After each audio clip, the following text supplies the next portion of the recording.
guys, it's me, Benyplays, and today we're playing the Stanley Parable. Let's go, my mates. All of his co-workers were gone. Yeah. What could it mean? Stanley decided to go to the meeting room. Perhaps he had simply missed a memo. Okay, I'm gonna just stay in here and see if I can get some achievements or something. No matter how hard Stanley looked, he couldn't find a trace of his co-workers.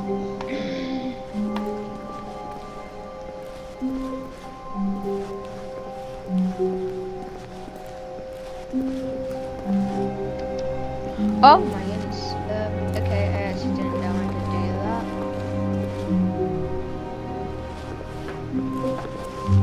Right, let me on the table. Let me on. Okay, now let me crouch. I wonder how you do that face punch thing.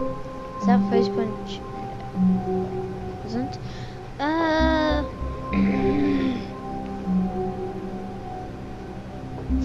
Honestly, I don't know how to get it, so if you know how to get that ending, then please type it down in the comment section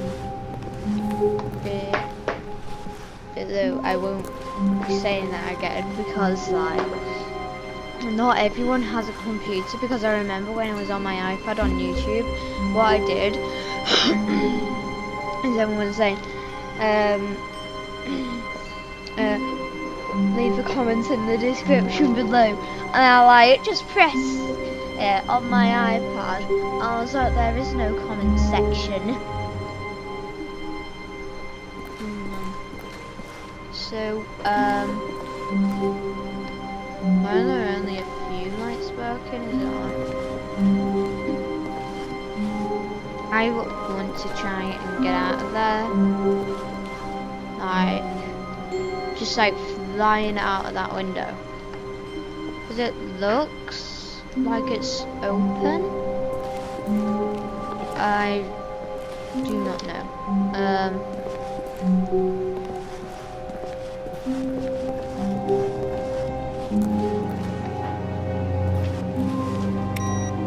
Bro, I haven't heard the narrator talk for so long.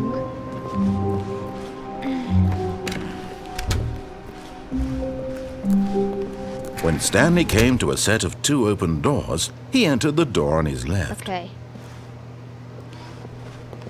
This was not the correct way to the meeting room, and Stanley knew it perfectly well. Perhaps he wanted to stop by the employee lounge first, just to admire it.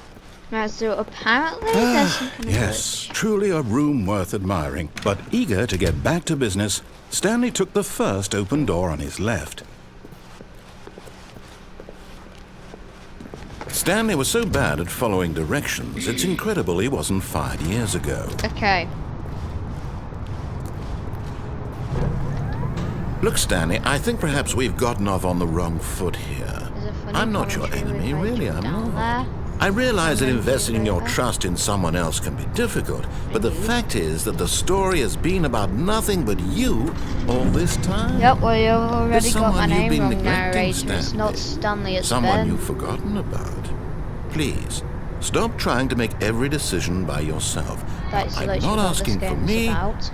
I'm asking for her. This is it, Stanley. Your chance to redeem yourself. To put your work aside, to let her back into your life. She's been waiting.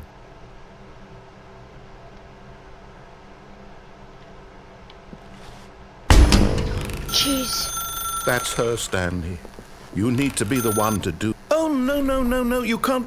Did you just unplug the phone? Yes. Now, that wasn't supposed to be a choice. How did you do that? You actually chose incorrectly? Can't choose I didn't even know that was you possible. just choose. Let me double check. No, it's definitely here, clear as day. Stanley picks up the phone. He's taken to his apartment where he finds his wife, and the two pledge themselves to one another. Music comes in, fade to white, roll credits. Okay. Not picking up the phone is actually somehow an incorrect course of action. How is that even possible? None of these decisions were supposed to mean anything. I don't understand. How on earth are you making meaningful choices? What did you... Wait a second. Did I just see... No, that's not possible. I can't believe it.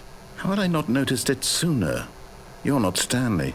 You're a real person. I can't believe I was so mistaken. This is why you've been able to make correct and incorrect choices. And to think I've been letting you run around in this game for so long. If you'd made any more wrong choices, you might have negated it entirely. It's as though you completely ignored even the most basic safety protocol for real-world decision-making. Or did you not grasp the severity of the situation? Well, I won't have that kind of risk on my watch.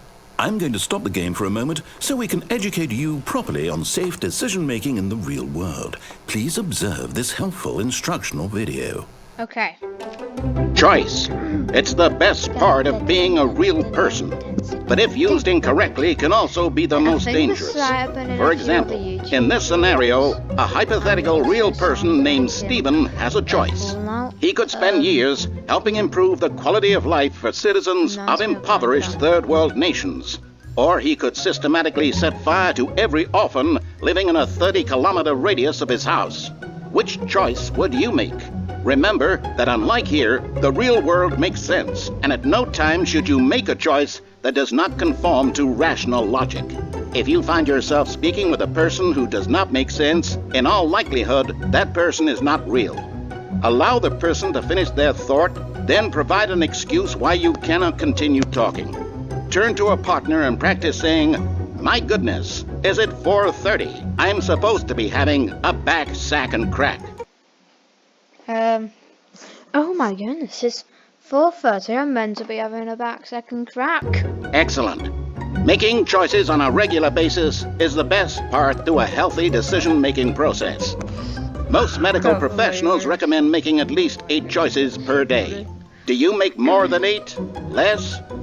And finally, if you begin to wonder if your choices are actually meaningful and whether you'll ever make a significant contribution to the world, just remember that in the vast infiniteness of space, your thoughts and problems are materially insignificant, and the feeling should subside. At this time, your instructor will guide you in an exercise to test and reinforce the material covered in this video. Hey. Welcome back. You may have noticed that this room has begun to deteriorate as a result of narrative contradiction.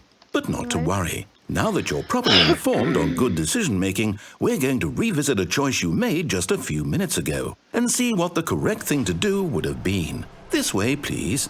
Now, do you actually notice? It says danger everywhere. Do you actually notice that? Bruh, I am not going through that video again.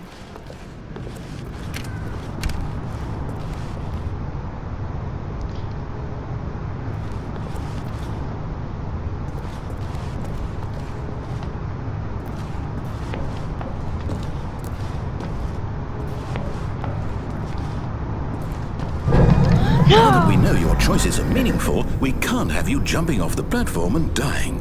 Yes, Imagine the main character dying senselessly halfway through the story. That story would make no sense at all. We just need to get you home as soon as possible before the narrative contradiction gets any worse. Unfortunately, it seems this place is not well equipped to deal with reality.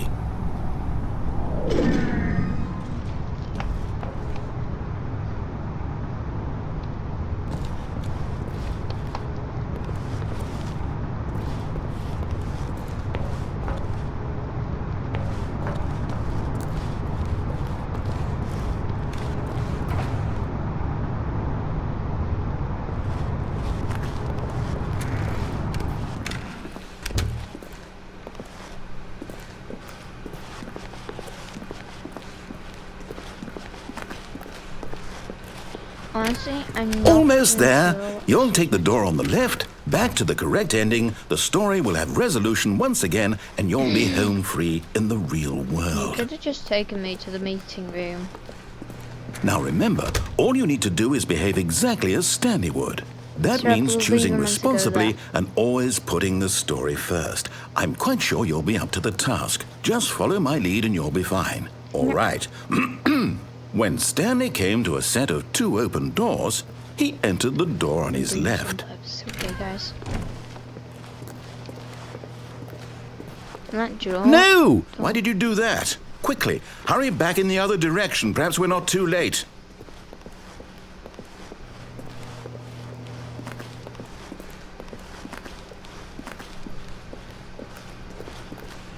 I think I was fairly quick. Oh, it's ruined. I can't believe, after everything we talked about, that my story, you've destroyed my work. Why? For what? What did you get out of that? What did you think was so special about seeing the game undone, left here like so much garbage? It's worthless now. And what am I supposed to do? Even if there were a way to continue, would it be worth it? To know that my story is now incorrect? How can I go back to that? I can't erase that knowledge. I'll have to live with it forever, reliving its impossibility forever. Oh, I couldn't live that way. Is it better to shut the game down entirely? To willingly destroy all of my work? I don't know. What's the answer? What do I do? What do I do? What do I... No, I have to. I have to shut the game down. I have to. I have to. What are you... No, I'm reading the whiteboard, man. That sounds like verbs are important. Okay, and restarts. Oh! I'm here. I'm still here. Here in this pile of rubbish. With you. You, who thought you were so clever. Now look where we are. My entire game is destroyed. It was the only thing in the world that was mine, and you've run it into the ground. What, did you think that would be funny? You just had to see? Didn't I impress upon you how important it was to be like Stanley? He actually knows how to do what I tell him to. He understands that if I say to do something, there's a damn good reason for it. That thought hadn't even occurred to you, had it? That there's a world outside of you? You're a child. Well done. That's correct. My story. If you'd just gone through the door on the left, you would have seen it. There was a whole underground facility. You would have destroyed it and been victorious. It would have been so perfect. I worked so hard on it. I tried so hard To make... behave exactly as Stanley would. That means choosing responsibly and always putting the story first. I'm quite sure you'll be up to the task. Just follow my lead and you'll be fine. All right. When Stanley came to a set of 2 open doors, he entered the door on his left. Okay, guys. For the record, this man has much more patience than me. Yet there was not a single person here either. Feeling a wave of disbelief, Stanley decided to go up to his boss's office, hoping he might find an answer there. Coming to a staircase, Stanley walked upstairs to his boss's office. Is that gonna be that one that has to make you say night shark? Yeah, it is. Stepping inside his manager's office, Stanley was once again stunned to discover not an indication of any human life. Shocked, unraveled, Stanley wondered in disbelief who orchestrated this, until he saw the door with a voice receiver next to it. Surely behind this door lay all the answers to his questions.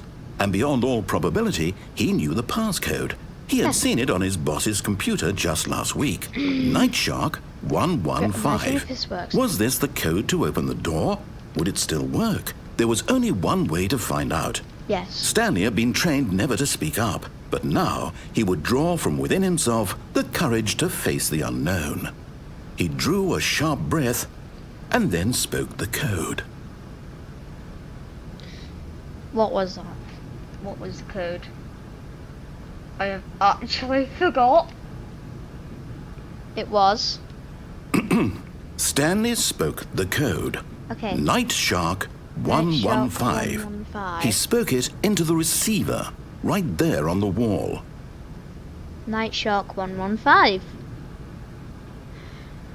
Night Shark 115. I'm sorry, is there a problem? You didn't mishear me, did you? No, I'm speaking. Please speak the code into the receiver. I am. Otherwise we can't get on with the story. This is a crucial step. I know, I am trying, but for some reason that receiver is broke. Okay, fine, you're not going to do it, but you know what? It's pretty humiliating to bring you this far, only for you to suddenly decide you have better things to do. I asked you for this one single thing, for your respect. The kind of respect Stanley shows for his choices. He knows what it means to take a story seriously.